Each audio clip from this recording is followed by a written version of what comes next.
আপনাদেরকে আমরা জানাতে চাই বাংলাদেশে তো আসলে ধর্ষণ আজকের ইস্যু না, প্রতিদিনই ধর্ষণ হচ্ছে। বাংলাদেশের প্রত্যেকটা পরিবারে আমার বোনেরা, আমার শিশুরা, একটা শিশু ছেলে হয়ে ওঠার আগে, একটা শিশু মেয়ে হয়ে ওঠার আগে সে কতবার তার বাবার বন্ধুর মাধ্যমে, পাড়া প্রতিবেশীর মাধ্যমে, চাচাতো ভাই, খালাতো ভাই, কাজিনদের মাধ্যমে কতভাবে সে ধর্ষণের শিকার হয় আমরা কোনোদিন খোঁজ নিয়ে দেখি নাই।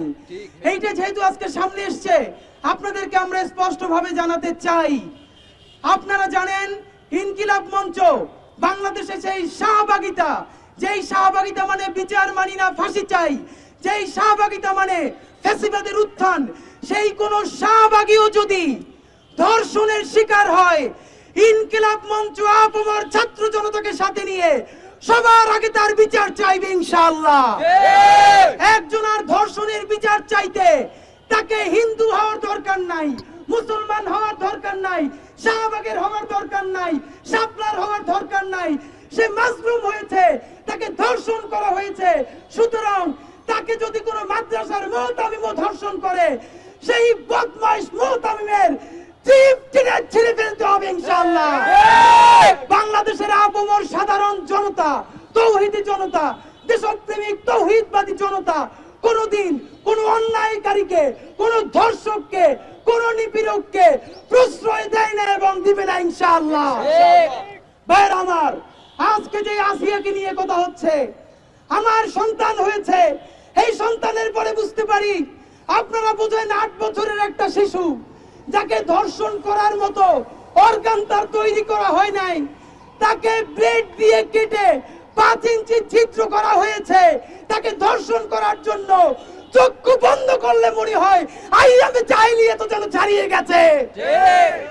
তার পুরো বুক, আপনারা জানেন আপনার সন্তান আছে, আপনার বোন আছে, ভাগ্নি আছে, 10-12 বছরেও একটা শিশু ছেলে বা মেয়ে হয়ে কি ওঠে? অথচ এই সমাজে যেদিন থেকে একটা শিশু মেয়ে হয়ে জন্মায়, সেদিন থেকে শিশুর আগে সে মেয়ে হয়ে ওঠে। এই ধর্ষকদেরকে প্রশ্রয় দিয়েছে কে? আজকে দেখতে পাচ্ছি কতিপয় পথভ্রষ্ট মানুষ, একজন হ্যারেসার যে ঢাকা বিশ্ববিদ্যালয়ের রোকেয়া হলের এক বোনকে হ্যারেস করেছে, আমরা সবাই তার বিরুদ্ধে বলেছি। হ্যাঁ, এর সাথে আমরা এটাও বলেছি বাংলাদেশে ধর্ষণ আইন অনেক বাজেভাবে ব্যবহার করে অনেকের বিরুদ্ধে ব্যবহার করা হয়, তাকে যেন আইনে সাপোর্ট করে সেও যেন ইনসাফ পায়, সেই কথা বলেছি। বাট কি দেখলাম, বাংলাদেশের কতিপয় উচ্ছৃঙ্খল জনতা, আলেম তৌহিদি জনতা নাম দিয়ে তারা শাহবাগ থানার সামনে গেল। সামনে যাওয়াটাও কোনো অপরাধ না। সেই হ্যারেসার যে নিজে স্বীকার করেছে হ্যারেস করেছে, তাকে যখন ছাড়ানো হলো, তার হাতে দেওয়া হলো কোরআন শরীফ, তার মাথায় পরিয়ে দেওয়া হলো পাগড়ি। লজ্জায় মরে যায়, বাইতুল মুকাররমের সামনে বসে মনে চাই যেন গলায় ফাঁস দেই। এইরকম আলেম শূন্য, অভিভাবক শূন্য বাংলাদেশ কোনোদিন ছিল না। আপনারা জানেন, যখন একটা যৌন নিপীড়কের হাতে কোরআন শরীফ ধরিয়ে দেওয়া হয়, মাথায় পাগড়ি পরানো হয়, তার সাথে আলেম চেহারার লোকেরা দাঁড়ায়, তখন বাংলাদেশের নারীদের কাছে কি মেসেজ যায়? যে নিপীড়ন করে, ধর্ষণ করে, হ্যারেস করে, সেইগুলো করলেই বুঝি কোরআন শরীফ উপহার পাওয়া যায়, সেইগুলো করলেই বুঝি পাগড়ি মাথায় পাওয়া যায়। আমরা তীব্র নিন্দা জানাই। এই কাজগুলো করেছে তাদের সাথে বাংলাদেশের মূলধারার কোন আলেমদের কোনো সম্পর্ক নাই। তাদের সাথে তৌহিদপন্থী, দেশপ্রেমিক ছাত্র জনতা, তৌহিদি জনতার সাথে কোনো তাদের সম্পর্ক নাই। একটা কথা আপনাদেরকে বলে দেই, যেমনি এতদিন বলেছি শাহবাগ কারো বাপের জায়গা না, আমাদের নবাবেরা যাদের মুসলিম পরিচয় নিয়ে কোনো হীনমন্যতা ছিল না, এই জমিন তাদের, শাহবাগকে আমরা কাউরে বর্গা দেই নাই। একইভাবে তৌহিদি জনতা হলাম আমরা। কারা? বাংলাদেশের সেই 90% মুসলমান যারা বাংলাদেশে হিন্দু, মুসলিম, বৌদ্ধ, খ্রিস্টান সবাইকে সবার নিরাপত্তার জন্য নিজের বুককে ঢাল বানিয়ে দেয়। তাই তৌহিদি জনতাও আমরা কোন পথভ্রষ্ট উচ্ছৃঙ্খল মানুষের কাছে এই শব্দ বর্গা দেই নাই। তৌহিদি জনতা হলো বাংলাদেশের দেশপ্রেমিক আপামর জনসাধারণ। আজকে যারা এখানে আছে, আপনাদের কাছে সংক্ষেপে বলতে চাই, সেই তনুর কথা বিচার চাওয়া যাবে না। শুধু আসিয়াই কি একা? আমাদের বন্ধুর 1 মিনিট বিরতি নিচ্ছে ক্যান্ডি। ডিজাইন, এলিগেন্স, বিউটি, সেরা পণ্য সবার জন্য। জেভিকো। আজকে যারা অনেক কথা বলছে তাদেরকে তনুর ধর্ষণের বিচারের ব্যাপারে আমরা তাদেরকে সরব হতে দেখি নাই, কারণ তনুর ব্যাপারে কথা বললে ক্যান্টনমেন্ট রাগ করে, তাই তনুর বিচার চাওয়া যাবে না। আমরা যেহেতু জীবনের ঝুঁকি নিয়ে জুলাই যোদ্ধারা দেশপ্রেমিক তৌহিদি ছাত্র জনতা নেমেছে, ক্যান্টনমেন্ট চিনি না, কচুক্ষেত চিনি না, দর্শক নিপীড়নকারী যেই হোক, সে মাদ্রাসার মুহতামিম হোক, ক্যান্টনমেন্টের কর্নেল হোক, প্রত্যেককে ধরে বিচারের আওতায় আনতে হবে। আমার বোন তনু সে নাট্যকর্মী নাকি যাত্রাকর্মী নাকি সিনেমার অভিনেত্রী নাকি মাদ্রাসার ছাত্রী, আমরা তা জানতে চাই না এবং কোনোদিন জানতেও চাইবো না। আমরা শুধুই জানি তিনি একজন নারী এবং নারীকে যে ধর্ষণ করেছে তাকে সর্বোচ্চ মৃত্যুদণ্ড কার্যকর করতে হবে। ভাইরা আমার, আপনারা জানেন অনেকেই এখন এই কথাটা বলতে গেলে মিডিয়া হাউসের জন্য সমস্যা হয়। আমাদের বোন মুনিয়াকে ধর্ষণ করে হত্যা করা হয়েছে। মুনিয়াকে ধর্ষণ করে হত্যা করার পর যেই ধর্ষক তিনি বাইতুল মুকাররম মুসল্লি কমিটিরও সদস্য হয়েছেন। মানে টাকার এমন দাম যে গরিব দর্শক জেলে যাবে, কিন্তু বড়লোক দর্শক জেল তো দূরের কথা, সে এসে বাইতুল মুকাররমের কমিটির সদস্য হবে। সুতরাং আমরা আপনাদের কাছে জানাতে চাই, যেই আনভির মুনিয়া হত্যাকাণ্ডের আসামি, সে করেছে কি করে নাই তারা কিন্তু তাকে গ্রেফতার করতে হবে, জিজ্ঞাসাবাদ করতে হবে।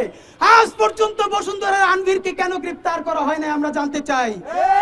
আপনাদেরকে রমজানের মধ্যে মনে করিয়ে দেই সবথেকে বিভৎস ঘটনা, আয়নাগরের মধ্যে আমার বোন যিনি রোজাদার ছিলেন, রোজা ভাঙিয়ে তাকে ধর্ষণ করা হয়েছে।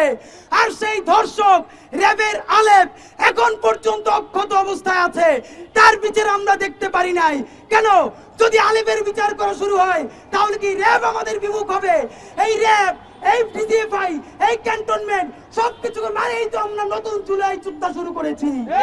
সুতরাং যেই জানোয়ার, যেই হত্যাকারী ধর্ষক আলেপ আমার বোন রোজাদারকে রোজা ভাঙিয়ে মুহুর্মুহু ধর্ষণ করেছে, এরকম কত মা বোনকে ধর্ষণ করেছে, প্রত্যেক জানোয়ারের মৃত্যুদণ্ড কার্যকর করতে হবে। ভাইরা আমার, সর্বশেষ আপনাদেরকে জানাই, আমার বোন আসিয়া বাঁচবে কিনা জানি না। আপনারা রমজান ইফতারির আগে সেহরির পূর্ব মুহূর্তে আল্লাহর কাছে হাত দুটো তুলে দিয়ে আসিয়ার জন্য দোয়া করবেন, এই বাচ্চাটা যেন দুনিয়ায় বেঁচে থাকে। এই বাচ্চার বাবা মার দিকে তাকানো যায় না, ওরে আল্লাহ স্বাভাবিক মৃত্যু দিলেও হয়তো। আপনি ভাবেন ওরে ধর্ষণ করার জন্য 5 ইঞ্চি ছিদ্র করা হয়েছে, আপনি চক্ষু বন্ধ করে ভাবেন আপনার ভাগ্নিটা, আপনার বোনটার সাথে এমন কেউ করছে, আপনি কিভাবে বেঁচে থাকবেন? আমরা ওয়াদা করতে চাই, যতদিন পর্যন্ত বাংলাদেশ নারীদের জন্য, এই নারীর অন্য কোনো নাম নাই, মাদ্রাসার শিক্ষার্থী চিনি না, স্কুল কলেজের শিক্ষার্থী চিনি না, সিনেমার নায়িকা চিনি না, নারী মানে শুধুই নারী। নারী আমার মা, নারী আমার বোন। প্রত্যেক নারীর জন্য নিরাপদ বাংলাদেশ গড়বার আগ পর্যন্ত আমাদের লড়াই চলছে, চলবে ইনশাআল্লাহ। ভাইরা আমার, 3টা দাবি জানাই। সকল আপনারা জানেন ধর্ষণের মামলা বছরের পর বছর চলে, এই সব টালবাহানা চলবে না। অতি দ্রুত সকল ধর্ষণের বিচার করার জন্য দ্রুত বিচার ট্রাইব্যুনাল গঠন করতে হবে।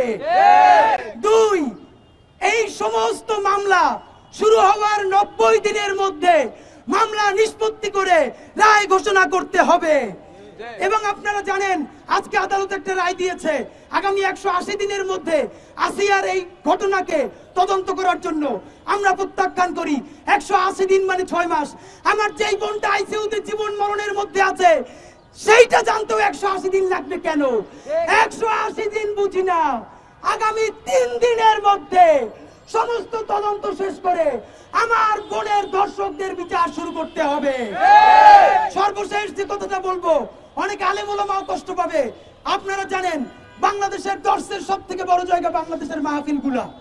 আমাদের মূল ধারার কোন আলেমরা এই কাজটা করে না, কিন্তু ভাইরাল নাম দিয়ে ওয়াজ ব্যবসা করে যারা ইসলামের ব্যবসা করে খায়, আমাদের নারীদেরকে, বোনদেরকে কটু করে, ছোট করে অনেক সময় ওয়াজ মাহফিলে কথা বলে কিনা বলেন? কোন ওয়াজ মাহফিলে নারীদেরকে কটুক্তি করে কোনো কথা বলা যাবে না।